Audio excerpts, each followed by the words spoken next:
Hello everybody, it's qualifying day here in Lenzerheide, and what we do today is we look at the track. We look at some sections on it, a few different line choices, we look at what's difficult, what's hard, what's easy, and just show you the track here in Lenzerheide because it's a really good one, and it is tricky as well. It's very hard to do fast. So we'll start like we usually do in the start gate. A very scenic start gate. Looks out over the valleys in a left-hand corner, which is deceptive. It looks good, but when you ride it, it's very narrow, it's really gravelly. Then after that, you've got a pretty big line choice. There's a super high up on the grass that a few people were taking to try and miss the rock garden. It's a bit awkward, it's a bit hard to get onto, it's a bit slow, wouldn't recommend. Then just below that, there is the official high line, which has been trickier in the past, but I think a couple rocks have been moved and riders have found a way to roll over it without too much drama. But to get it really fast, you can pull up, gap over the whole thing, smooth backside and rail around that turn. That is the fastest way to do it, but the middle line is nice and direct in, and then there's a couple little steps which you can gap over. It makes the corner a little bit tighter, but still it works very well if you commit to it. After that, there is a compression, a small drop, and then a corner. So there's a rock on the inside, which initially people used to ride over, but then a rut formed around the outside of it, or a bank around the outside of it, which you could rail flat out. But as people were going faster and faster, it started to cut away and blow out. So a lot of people started to go inside over the rock and then hit the supportive bank after it. After that, you've got a nice compression, a cool crest that you can kind of step down into over the road.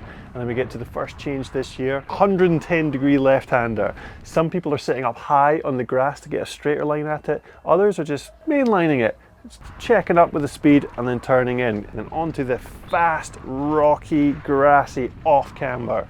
So good in the drive. We're so glad it's not rain because you can just stay off the brakes and motor along that straight. Real fast, real old school, real cool. You get to the end of the off-camber and you start to go back into the trees. There's a few stumps here, there's a few roots, fast, pump across the road, choose your line down the off-camber. There is a low line, there is a high line, and there's also a sneaky middle line that I was trying to take, and it was working very well.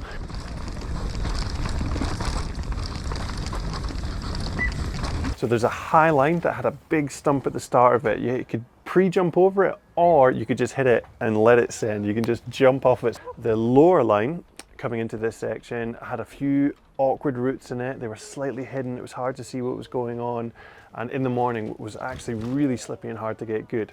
But from that line, you could head diagonally across the hill and onto the high line. The lines kind of crossed each other about halfway across the off-camber. There was a big stump, which was the defining limit between the high and the low line, and then after that there was two more lines. So there was a wide line that went all the way around that fresh, just natural bank. There was a slightly middle line that people would come in and then they would hit a really supportive, almost bermed part of the bank, and then there was a fully inside line, and you could do that coming from the low line on the off-camber, or you could do it coming from the high line on the off-camber. So there was loads of different variations in here. I mean, there's probably more than I could even list, but it was very interesting seeing riders taking lots of different lines, with the main goal being carrying speed out of that right-hander at the end, because again, flat on the exit of that. Trying to pump the bike, stay light, carry speed, and then you pop back onto the original track. Onto that original track, you went into a big step down, which we were concerned we wouldn't have speed for, but the track was running really fast because it's been dry this week so far. Down into the fast left-hand corner that's covered in rubble, super loose, but you're going so quick that everything's just a blur and you just can't see the obstacles, so you just lean it in, set the hips in and just commit to that turn.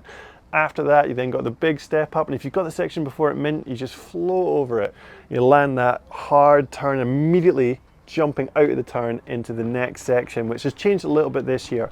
So you land the jump, and then there's the main line that a lot of people were doing, or there was a slightly higher line over a stump you could do right next to the tree.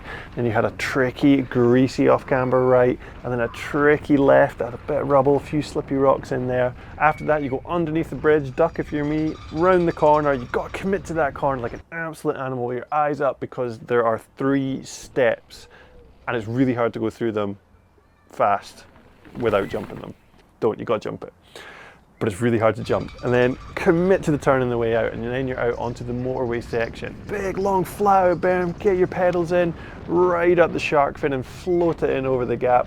After that, big tabletop, land down, speed tucker sprint, nice step down, over a crest, not much to talk about there, but then you head back into the trees. It's super dark in here. You're coming out of the bright light, real dark, and there's lots of little roots that can catch you out on a long left traversing corner. Then you go down into a slight right, drop, left, drop, slap the corner, road gap, and usually you would land and carry the speed into the next turn, but a new line is opened up. You could inside it. The first people that do it, it's slower. But if enough people do it, it becomes faster. And it's very cool. So lots of people have been doing it and it's starting to cut in, and I'm pretty sure it's quicker now. Pumping down on the exit and into the super steep woods. There is a higher line that sets you up going into this steep section, and it naturally funnels you down into the right hand line down the steep bit. It's very hard to convey how steep this is. It is like you're on the brakes the whole way down it, controlling the speed. The other option as you come into this section is the just standard low catch, and then you can make the choice if you go into that right line we previously talked about, or if you go straight on. If you go straight on, you have a few options. So there's some routes here that some riders are gapping, some riders are sneaking down the side. At that middle point of the steep bit, you can then decide to go all the way wide, or you can decide to turn right and head down the middle. The middle line funnels you down and meets up with that steep right line. If you take the outside line, that takes you all the way around the outside. So if you take the wide line, you can try and dig your tires in, get over the compression and work your way to the inside of the next corner on the right hand side. Or you can just go, screw that, stay low, and then you've got a slight left-hander with some slippy roots coming out onto it, and then drop down and join onto where the original track was. Some small compressions, you've got to carry your speed around that left-hander, over the wavy bridge, as most people are on the inside, which is developing a nice catch to it. Round that corner. If you're going to go outside, you head straight down the hill, motoring down into the corner, get your braking done, try and carry as much speed around that right hand corner as you can. If you're wanting to go inside, most riders are trying to set up high on the bank, and you can set up however high you want it. So the inside line's got some big steps in it, it's hard to control the speed, but if you get it just right, you can let the brakes off down into the next bit. Super steep, big compression at the bottom, and some natural undulations in the ground before you get to the famous wall section. Going off the wall, the original line is on the far left. You can dribble off it, hit the compression, and then work your way around the corner, or you can do what some people do, which is they just hit it flat out, and you can actually gap to a slight down slope. It's so committing, and it's so fast, but it's very hard to do towards the end of a run. You will see some people doing that though, but just let me say it's nails. It is nails, but it's very fast. So the outside is super consistent, most people are taking it. There is a new line that's opened up this year, which is super inside. The line Reese wanted to do, but the poles were in the way. But it's just so direct that if you get it committed, it can be really quick. Down into the next section, most people are just in that main channel now. They set up a little bit wide for the corner, and that corner has some massive holes in it. My qualifying run, I very nearly hit my chest on the stem. Big old holes, rail that corner, round, couple crests, nice fade away right-hander across the road, and one of the hardest jumps to gauge how fast to go and how much to soak it up to hit the downslope. Dusty left into a really washy right-hander that we've seen people crash on in the past. Down, last really rough left-hander, a few pedals in before the drop. Speed tuck, but you have to brake check for this jump. Catch that downslope, rail the turn. You've got the last two chicanes, which thankfully they've opened up this year because they've made the last jump bigger so people don't go to flat. Around the corner, sprint on the bridge, squash it as hard as you can, still almost go to flat because you're going so fast. Compress through the finish. And that's your run. The Lenzerheide.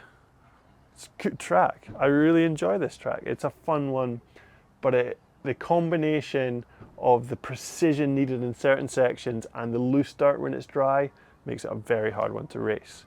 And if you thought we forgot about the ghosting, don't you worry, can't forget about that. We're gonna go up the hill, check out a section, see which line's fastest, and we'll tell you that probably the outside. And here we go with the ghosting. We have Loris Berger coming down that steep wood section on the fully outside line. with a fully outside exit into that tight turn. And we've also got Remy Mears-Smith, the young pinner from Australia. He went outside, but then he went down the middle and then went middle there to catch that lower line. So we're going to compare them now. They're both coming into this section, very similar speed. You can see Vergier, he's motoring down into that low line, gaps over that route real clean. Remy gets into that inside super fast, and you can see it's really close as they're coming down. Big compressions there for Remy. That slows him up a little bit, but coming to the turn, oh, it's neck and neck, and it looks like Loris carries a tiny bit more speed out of that right-hander and takes it by 0.19. Super close. Next up, we have Benoit Coulange, the flying Frenchman. He goes all the way down the inside line and then inside again. King of the insides, looked real clean there. Then we've got Thibaut Deprella. He's on the opposite. He's fully outside, all the way around the outside and cleanly through. So what's it going to be, inside or outside, as they drop down into this section? You can see, oh, Benoit stepping out a little bit, but he is a little bit ahead as they get to the bottom of this slope. Deprella is going a little bit quicker around the outside. Well, it looks like Benoit is slowing up to hold this inside line. He's going up over that big, what used to be a grassy knoll, but it's not anymore, it's dirt. And whoa, yeah, Deprella has overtaken him around the outside, but it's close, 0.08 to Deprella. Very interesting. Totally different lines, but very similar times. And here he is Le King, Thibaut Lally, Pinkbike Racing, outside, but then he cuts across and gaps onto the inside. Super creative line. And how's that going to compare to David Trummer? He's flipping heck. Flies down that inside and then changes onto the outside, the complete opposite. So let's see how they go. So they're coming down into this. You can see Thibaut's swerving his way around some routes there, and Trummer's definitely in the lead as he heads towards this outside line. Thibaut's going to have to get off the brakes and let things run to get past Trummer and beat him down this section. But Trummer, he looks like he's got a few bike lengths on Thibaut at the moment as Thibaut gaps across that hole.